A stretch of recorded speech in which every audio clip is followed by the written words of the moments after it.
Thank you so much for joining me on the Ethocast. I'm Eddie Francis, and joining me, a colleague of mine, Dennis Gillan. He is the executive director of Half a Sorrow Foundation. He's also an international speaker and an all around very interesting and very cool guy. Dare I say, one of the most interesting men in the world. Dennis, how are you? Oh, wow. I think you oversold me there, Eddie. Oversold me. Just a normal guy on a mission. That's all.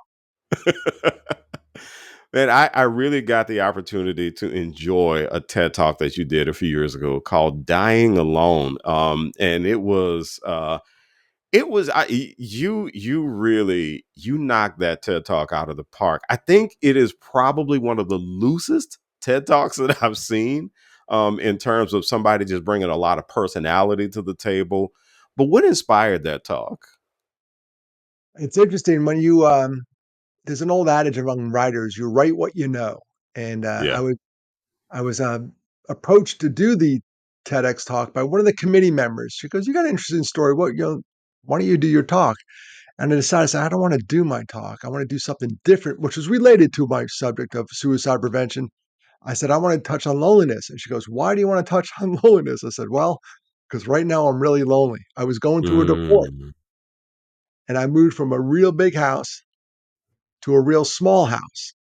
And I was in this apartment, the walls were closing in on me. And she goes, "You want to do that?" I said, "Yeah, I want to do it." So I did all my research, and you were so kind to say I was really loose in that talk. You could have put a piece of coal up my rear end and had a diamond at the end of that talk.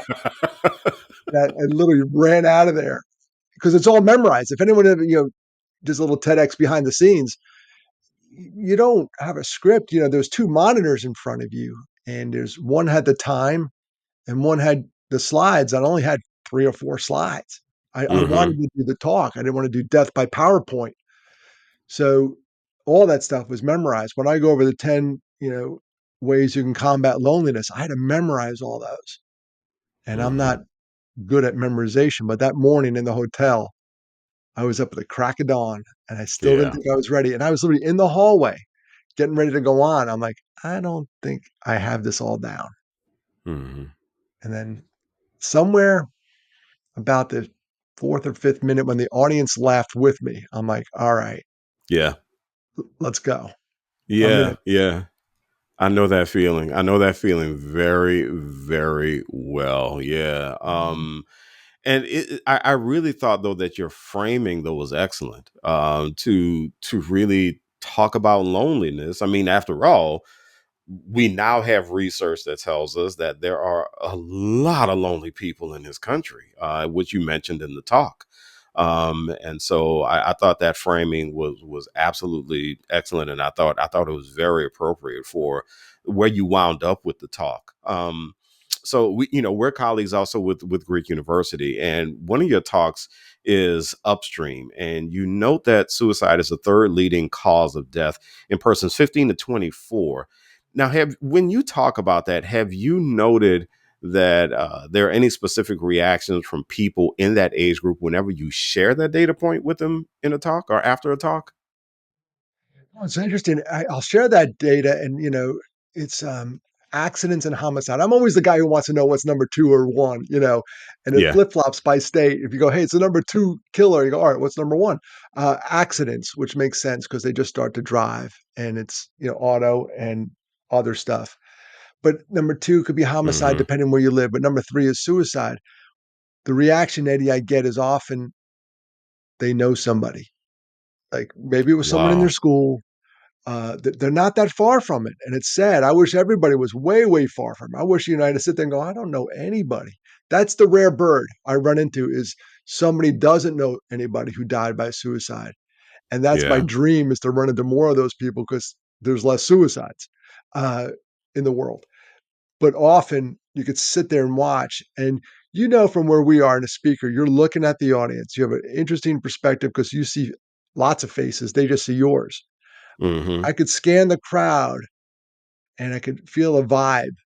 And on a couple occasions, I saw somebody in the audience literally just crumble in Yeah. front of me because the topic was so raw. Yeah. And I'm raw because of what I lost. There's parts of my talk. I remember like this person to my upper right in this auditorium was having a rough time. I'm having a rough time giving the talk. I'm like, don't look over there because if she Yeah. starts crying, you're going to start crying. And Hmm. it was interesting. She'd come up after the talk, which is I was hoping. I was sitting there when I got done. I said, please come forward in my Yeah. head. And she came down and told me that she lost her brother. So a couple months earlier. So it was still raw for her. So that that reaction is probably the most prominent. They often know somebody, some kid in Mm. school or somebody really close to them, like a family member. Do you find, especially in that age group, that they're in a position where they really need to talk about it? That's interesting. I love this generation because they want to talk about it. Mm, that Let's is look at very me. different from us. Yeah. Oh, totally different. Go back to my dad's generation. Forget about it. They didn't even want to talk about cancer. Back in Right. the day when somebody got cancer, oh, she has cancer. You'd say it real low. Like, Yeah. what's Everybody's wrong with that whispering. word? Yeah. Yeah. Well, we were whispering, they're sick. Oh, she has cancer. Um, it's kind of neat. I'm so proud of this generation of college students, and that's where I tend to focus and do a lot of corporate gigs. But the Hmm. younger generations are proud of them because they've been through a lot. They're more resilient than they think, and two, they're willing to put this on the table Hmm. and talk about it. And heck, we've never talked about it. The views expressed on Ethocast do not necessarily reflect the views of the hosts, guests, or any entities with which this podcast's participants are affiliated. Questions, comments, email eddie@eddiefrancis.com. So you are, I want to take a look at fraternity men. I'm a fraternity man. You're a fraternity man. I know in my fraternity, we are aggressively pushing mental health, and we are starting to see more brothers who are willing to talk about it. But and this is a big but, we still have those brothers who, if you say mental health around them, they're going to say, okay, yeah, that's nice, yeah, that's right, everybody should take care of their mental health, go you, good job, man. And then they're going to go and they're not even going to want to talk about it. And so when we focus on fraternity men, especially as a member of fraternity, what have you noticed about the conversation about mental health among college members of fraternities? In college, it just as dudes in general Yeah. are just a tough crowd for mental health talks. Women tend to emote more, and I can't speak for the women because I'm not one, but men are 80% of all suicides, period. Yeah. 80% are dudes. Women have more attempts. So we're all in this together. Uh, but guys in the past didn't want to talk about it. And I learned from another guy on the circuit, a pro football player. And he told me, he goes, Dennis, when you talk about mental health with guys, say mental fitness because they get that. They get that. Physical fitness, mental fitness. Try using that. Because I was telling them sometimes I can't get through.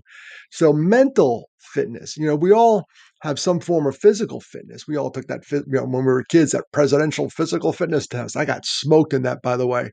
I sat next to we were in high school, I swear. We're doing like sit-ups, and there's this girl, and I'll name her, Leslie Ross. She was a heck of an athlete. She is doing like sit-ups like this super fast clip. She's a little girl, like a gymnast, and she's just cranking them out. And I'm like, 1, 2. She laughed at me. I mean, she was done with her 100 sit-ups, like she was over there having a cigarette, and I'm like, still 3, 4. It was so embarrassing. Like, how did I get put next to her? But we can relate to that physical fitness part. When I said Yeah. sit-ups, people could relate to that. Now let's relate to that to the mental fitness. How's your mental fitness? Some days my mental fitness is good, some days not so good. And people can get their arms around that, especially dudes. Hmm. So they do you find that with men, especially young men, do you find that once they need somebody else to open up in order to open up? Do you find that that might be a pattern with them? I think it's a pattern. I don't want to speak for guys, but we often like when someone else goes first. Yeah. Like, Yeah. Yeah. no man wants to be an island. So if someone goes, I'm having trouble, they go, me too. I remember a couple years back, I lost my job and I was really bummed about it because we tend to assign ourselves value with our job. And a friend of mine Yeah. coached me. He goes, hey, put out a letter and tell everybody that you lost your job. I'm like, what? He goes, trust me on this one. He went through a career placement. So I put out this letter and I was shocked how many people have also lost a job Yeah. that I didn't know about. No man wants to feel like they're on an island. So, it was interesting to see. I'd say the same thing with mental health. Put it out there and watch people Hmm. flow in. When I started talking about my brothers, I was amazed how many people started flowing into my life. When I was vulnerable, now it gave them permission for them to be vulnerable. And it's Yeah. been an awesome ride because that's when the conversation gets real. Yeah. You're listening to Ethocast. I'm Eddie Francis, and we're talking to Dennis Gillan. He's the executive director of Half a Sorrow Foundation. He's also an international speaker. And we are talking about making sure that men, especially, get into their mental health. And we are talking about suicide prevention. September is Suicide Prevention Month. Um, another one of your presentations, and you just talked about this, Dudes Need Dudes, which, by the way, I have to say, I absolutely love that title, Dudes Need Dudes, because it is true. Um, but you just mentioned the statistic that 80% of suicides are men. So whenever you share that data point, what kinds of reactions do you get from men? That's the grabber right there when I say that. A lot of guys almost can feel it or sense it, but they don't know the number. And I say Mm, 80% of all completed suicides are guys, and having lost two brothers to suicide 11 years apart, I wouldn't wish one on the devil himself, but that is the grabber. People go, I didn't mm, realize it was that high. Like, neither did I, but that's what it is. And it's like almost consistent year in, year out. It's about 80%. mm. So the dudes need dudes. And I found out that girls have starting to use the word dude because my niece called one of her friends dude. So another girlfriend. I'm like, all right. I said, hey, Sarah, that's our word. She goes, no, it's everybody's word. Okay, I get it. I'm cool with that. You do you. Co-opted again. Exactly. But dudes do need dudes. Men need men. That's a fact. And Yeah. yeah, I think iron sharpens iron. You can use all the analogies you want, but we really do need each other. And we're not Hmm. wired to do this thing called life alone. And Hmm. I have a bunch of guys I get together with for breakfast once a month, and I'm a better guy that day. I Hmm. just love seeing them. Every Hmm. first Thursday of the month, we have breakfast, and these are the guys I met when I was in my apartment, going through my divorce alone. And we started this little club called the Camo Hat Club because men tend to camouflage their emotions. Yeah. And Yeah. everybody needs a Camo Hat Club. I'm telling you right now, Yep. it's not that hard to set up. Eddie, a couple guys, we meet the first Thursday of every month at the same restaurant. So come heck or high water, you could be there, or not. You can't make it, you don't make it, but somebody's going to be there. And Hmm. we're such guys. We don't plan very well. Wednesday, before the Thursday, somebody sends out a text and goes, hey, is that thing tomorrow? And we all go, yeah, see you there. And that's about it.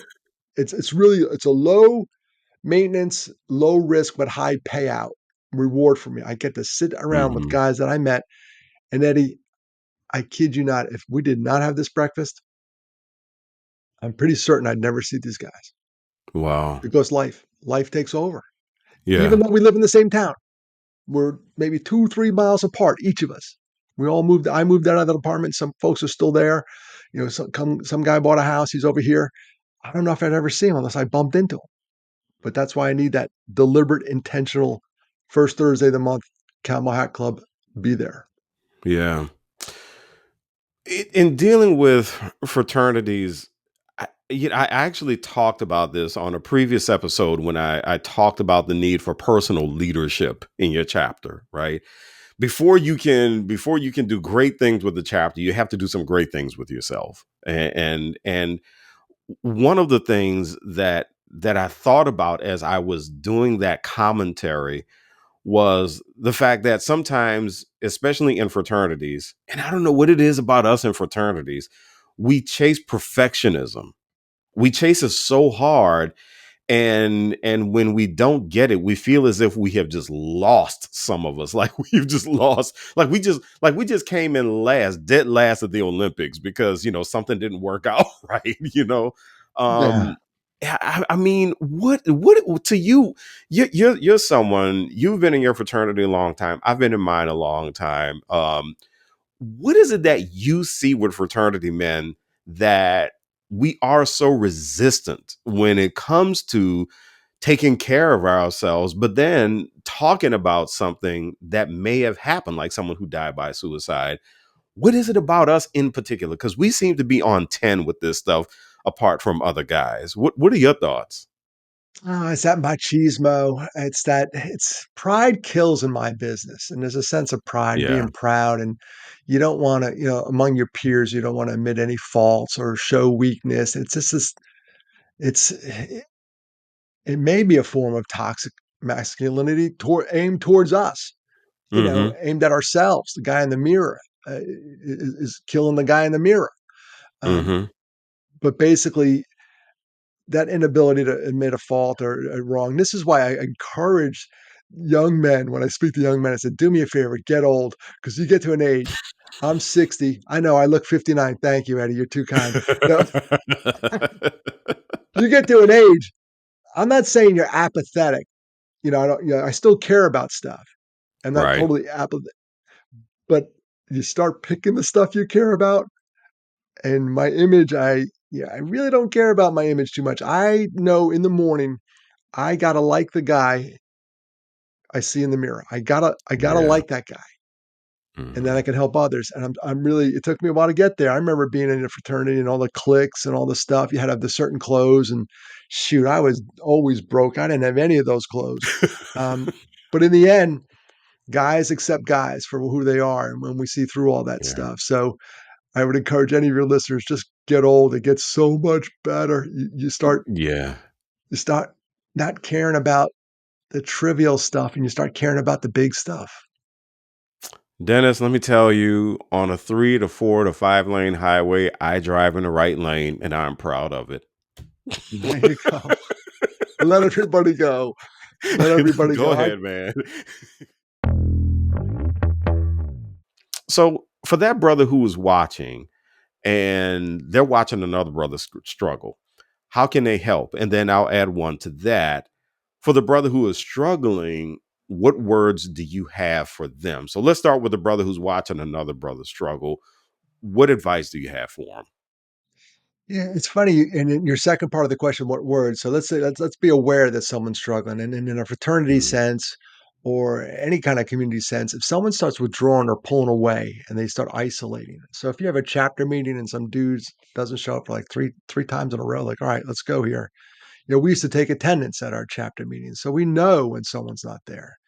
um, you got to reach out. You got to step in before they step out. And I say that a lot in my talk. Look for these warning signs: the isolation, the behaviors, withdrawal, giving away stuff, um, some mm, mood swings. You'll know when something's up. We have three brains based on nerve endings: one obviously in our head, one in our heart, just counting nerve endings. And then the big one is in our gut. And mm. brothers have to go with their gut, say, wow, something's off, and I'm going to be the one that addresses it. Because what happens if Eddie and I, if we assumed that one of our brothers was having trouble, I'd say, "Oh, Eddie will take care of it. Ah, Yep. Dennis will take care of it." No, Yeah. no, it's like when two people are in charge of feeding a horse, the horse dies of starvation because the other one Yeah. thought the other one's going to do it. Um, Mhm. I encourage them in the talk just to step in there and reach out. And who doesn't want a brother like that? If somebody missed a chapter meeting and they got a phone call or a text, "Hey bro, is everything cool?" Seriously, Mhm. who doesn't want a brother like that? um, so I encourage them to step in and be aware of the signs and the symptoms, and you know it. You just know when something's off. We just feel it. Yeah. Just don't assume someone else is going to feel it too. um, but reach out. I always say this: I'd rather you embarrass yourself Mm. than have to give a eulogy. It's like, brother, are you all right? No, I'm fine. Mm. And Mm. then have that regret, and then all of a sudden the mom calls up and says, "I need a pallbearer. Can you do it?" Yeah.